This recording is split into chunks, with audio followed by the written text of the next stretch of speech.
And this happened about a year ago, while I was living in a major Midwestern city. My partner and I were in a long-distance relationship at the time, and they had flown out for the weekend to celebrate my birthday. We both love animals, and I decided to take them out to the zoo before going out for a nice dinner. I don't have a car, but I'd recently gotten a free invite for a rideshare service called Via, similar to Lyft and Uber. I decided to use it that night. I called us a car and we waited outside. It's important to note that the city I lived in was generally liberal and LGBT friendly, at least until you got into the suburbs. My partner and I are a gay interracial couple, which has led to some weird encounters when we were living in a more rural area, but never anything that felt immediately threatening. The car pulls up and we say hello to the driver, ask how his day is going. He nodded at us but didn't say anything. I didn't really think anything of it. Some people aren't very chatty, so we started discussing the logistics for the evening. We were both pretty wrapped up in our conversation since we hadn't seen each other in 2 months, but I soon noticed that the driver was taking a strange route. The zoo was directly north of my house, only about 12 minutes away, when he turned onto the on-ramp for a highway going south, which is an industrial area. I don't drive, like I said, so I assumed that either he'd made a wrong turn, or he had decided to take a shortcut.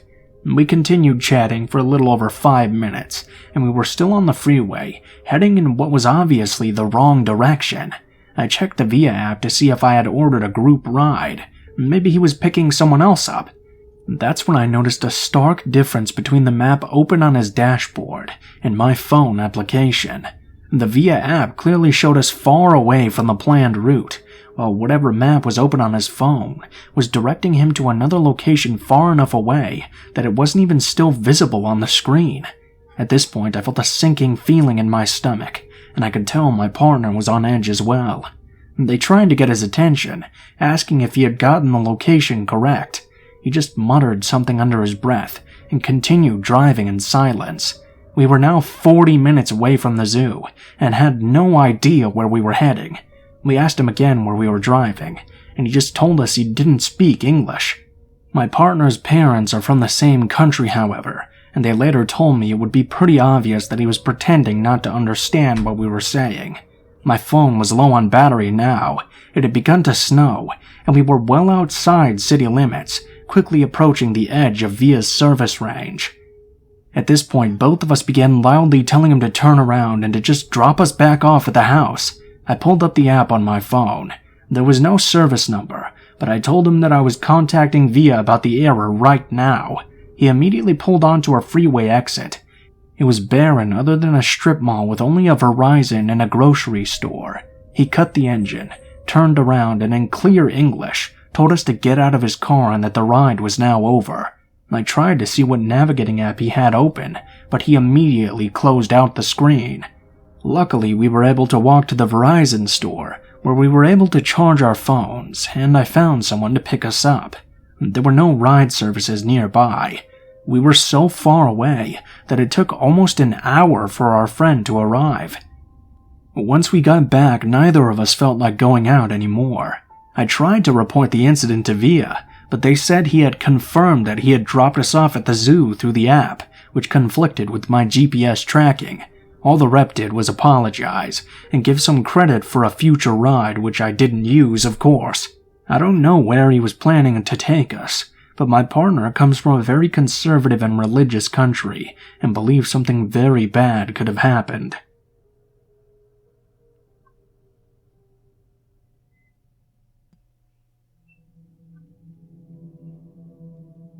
Okay, so this happened about 15 years ago, but to this day I cannot live in a ground floor building. When I was around 15, I was staying over at my mom's house for the weekend. My parents are divorced, so it was just me and her at home. It was about 12:30 a.m., and I was just chilling in the living room watching some TV while my mom was asleep. The living room had 2 windows that faced the front yard, and I often left the curtains open, as the house was set back from the road. My mom's house was not in the best part of town, but I've always felt relatively safe there. While I was watching TV in my pajamas, I saw movement out of the corner of my eye from the window that was closest to me. It was only about 4 feet away. I turned to look out the window. A man's face was staring right back at me, smiling the most hideous grin I had ever seen. I was frozen, and for about 20 seconds, I just sat there, with my eyes locked directly on his. Suddenly, my panic set in, and I leapt up from the sofa and tried to run to my mom. I slammed my leg right above the knee into the wooden coffee table, and I fell onto the ground, my leg feeling like it was made of jelly. I scrambled up, and I began to shout for my mom. My mom came running in half asleep, wondering what was wrong. I started to stammer. I tried to make out that someone was in the window watching me. Just as my mom was starting to realize what I was saying, we both heard someone attempting to open the front door to the house. My mom and I both stood still, thanking God that it was double locked. But when it stopped, my mother had a horribly grave look and just whispered, "The back door." She turned and bolted through the house, scrambling to turn the deadbolt on the back door in the kitchen, and she finally backed away once it was done. She then ran to her room and pulled a baseball bat from beneath her bed. I knew she kept it there because she was a woman living alone. She was frantic. She asked me to call the police, which I did, whispering to the operator that someone was trying to break into my house. We then saw a shadow approach the back door quickly, trying desperately to open the door, kicking and grunting while they tried to get in. My mother shouted through the door, "I have a bat, and I will fucking kill you if you try to get in this house. We've called the police and they're on their way." The person on the other side of the door stopped and was still for about 30 seconds before turning and running away. My mom and I stood in the middle of the kitchen for the 20 minutes it took the police to get to us. The whole time my mother had the bat raised and ready to strike. When the police finally came, they looked around the house. They found that the flowers outside the window were trampled, and there were several cigarette butts on the ground outside the window where I saw the man. No one in my house smokes, and the police assumed he'd been there for a while. They didn't find him, of course, but they took my description. We've never heard anything more about it, though. My mom moved away from that house a year later, even though we never had another incident.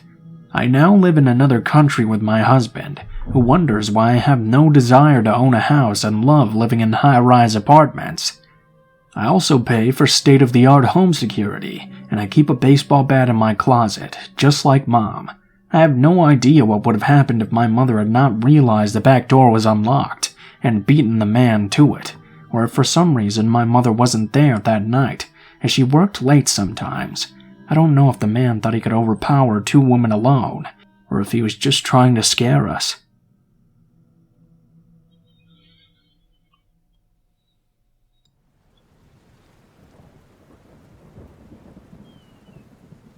Writing this down was difficult for me. I hope the story fits in the sub. When I was around 14, I had an appointment at a bank with my mom. She wanted to set up an account for me. So one afternoon, we were downtown in the bank building. I remember feeling really bored by the entire process. It was that kind of dry financial stuff, and I would have rather stayed at home to play video games or something. My mom noticed after a few minutes, and then confirmed with the bank employee that I was actually just needed to sign the papers in the end. For everything else, I really didn't need to be there. Since we were already downtown, my mom gave me a bit of money and told me to go buy myself some new clothes. I didn't care about my appearance at all back then, so I always looked kind of slobbish. The whole thing would probably still take about an hour, and so it would be fine if I was back by then. I went to the mall first, since I knew that there were some cheap stores around there. While I was browsing through some clothes, I noticed an older man, around 60, I'd guess. There wasn't anything creepy or remarkable about him.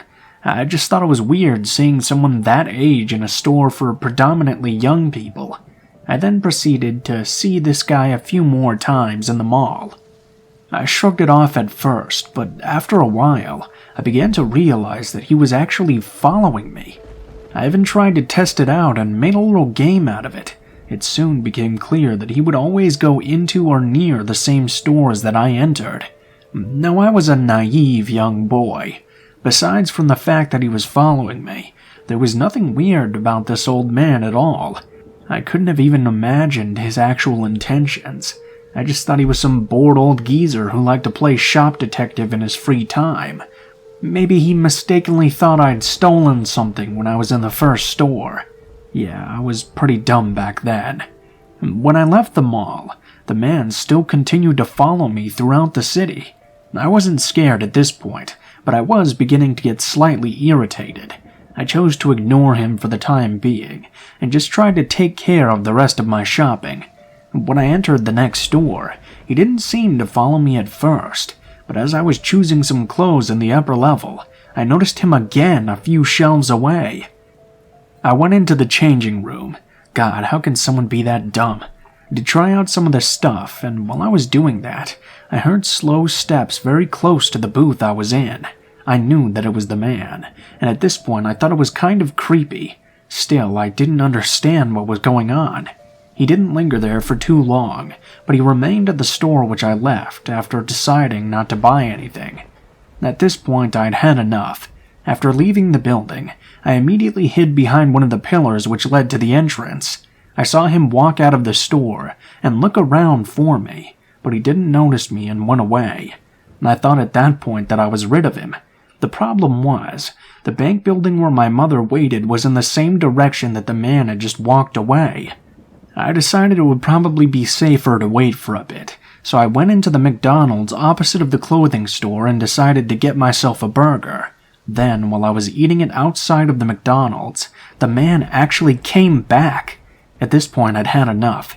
It was obvious that guy wasn't any kind of shop detective, so what the hell did he want?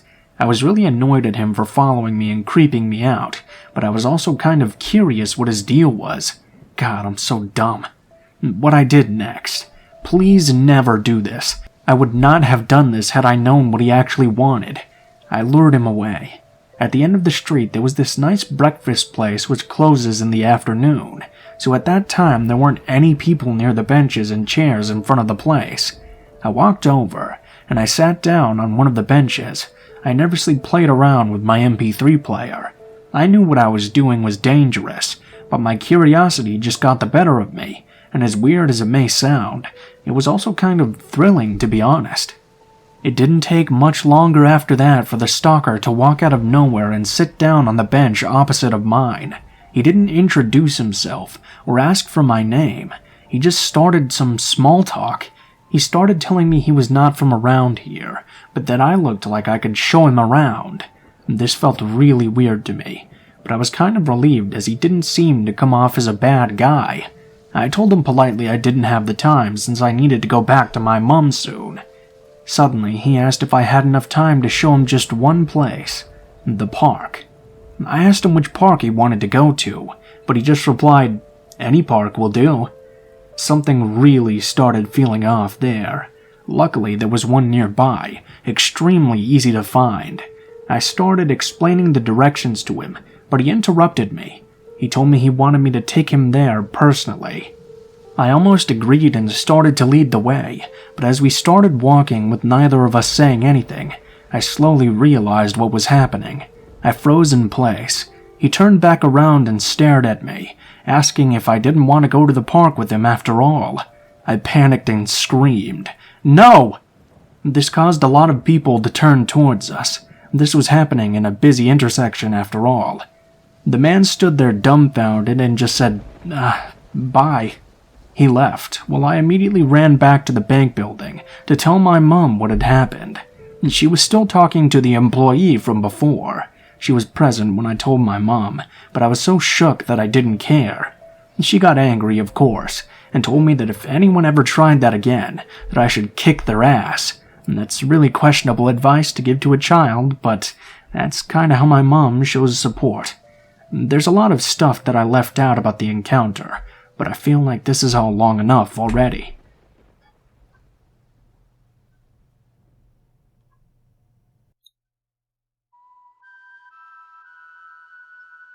A little backstory. My son has been battling cancer for over 2 years. He receives treatments at a hospital nearly 3 hours from our home, in a neighboring state. During this time, our only car had broken down. Due to financial issues, cancer treatments are expensive even with insurance. We just couldn't afford to get it fixed or replaced. We were stuck using medical transportation through our insurance to get to and from appointments. Transportation is provided by contracted individuals who use their private vehicles. Most drivers live in our home state. This story involves one of those drivers and took place almost a year ago. My son and I were leaving the hospital to return home after a 1-week inpatient stay for chemotherapy. We had problems with the driver we were assigned hours in advance of him even showing up. Over an hour after the scheduled pickup time, I called the dispatch to see if they could get an ETA. They contacted him and told me he was just coming into the city, but because of traffic he didn't want to give an estimate as to when he would arrive. Weird, but fine, I guess. I figured he would be less than half an hour away, so we waited, and waited. After another 2 hours of waiting, I called again. This time he told dispatch that he was just crossing the state line and would be at the hospital in about 2 hours. What the fuck? Needless to say, I was not at all amused. Maybe I was being a little choosing beggarish, but we were both exhausted and just wanted to get home to the rest of our family. Besides that, the ride was scheduled far in advance. He knew several days ahead of time what time he was supposed to get there. Drivers are supposed to be there waiting at the time of discharge. 5 hours later, more than 8.5 hours after our scheduled pickup time, he finally called me to say he had arrived. By this time, I was beyond irritated with this guy. He had obviously lied to dispatch more than once. I found out in the first few minutes of meeting him that he lives in the same small town we live in. It took him 8.5 hours to drive 3. A sure thing. While he was helping put our bags in the trunk, and before we even left the hospital parking, he misgendered my son several times. My son has a masculine name. He also definitely looks like a boy. It honestly felt like he was doing it on purpose. I corrected him, kindly, even though I was beyond pissed at this point. He apologized and told us he had had a massive heart attack a few years ago and had brain damage from lack of oxygen because he stopped breathing during the event. He said the brain damage caused him to sometimes use the wrong words. I felt a little bad for being mad at him after that, but I was also concerned and a little incredulous. I couldn't help feeling like this was a cover story designed to placate and manipulate. I might have become a little bit of a Karen in my thinking towards him at this point. He was a chatty guy, and I was also talking to him. I was being perfectly friendly, even though I wasn't happy with him. After we got on the road to start our 3-hour drive home, he began to text while driving. I told him to stop. He said he was texting his wife to tell her he was on his way back. I told him, of course, that I didn't care who he was texting. He wasn't going to text and drive with my child in the car. He should have done it before we left the hospital. Or he could just pull over if it was that important. I wasn't unkind, but I was very matter-of-fact about it. He was visibly irritated, but he put his phone down. After that, he would straight up ignore anything I said to him, and he had stopped talking altogether. I gave it a few goes, trying to be friendly and show that I wasn't mad, but he wanted no part of it, so I got out my Kindle and started to read. A few times throughout the drive, I noticed him slyly slide his phone up onto his leg. It was obvious he was trying to do this without me noticing. Each time I noticed, I would turn my Kindle off and look out at the road. He would let out an exacerbated sigh and slide his phone back down into the center console. After a few minutes, I would go back to reading. When we finally got into our house, he didn't even say anything to me when he gave me the logbook to sign. He also didn't get out of the car to help carry our stuff to the house, which is something the drivers are supposed to do. I honestly didn't care about that last part though, because I just wanted to get away from the guy. It was nearly midnight at this point. Less than half an hour after we got home, I got a text from a blocked number, something that's never happened to me previously. The text was just a string of insults and expletives, commenting on everything from the quality of my character to my looks. I have no way of proving it, of course, and maybe I was jumping to conclusions, but I felt like this message had to have come from the driver. Very few people have my phone number, and it was such a short time after our encounter with him ended, it just seemed like the most likely scenario. The following day, my husband convinced me to report the driver for texting while driving. I made no mention of the text while talking to the company, because I had no proof he was the origin. There weren't any further texts at this time. About a week later, an investigator from the transportation company called to get more information about the incident. I only told the facts about what happened. Once again, I did not mention the text.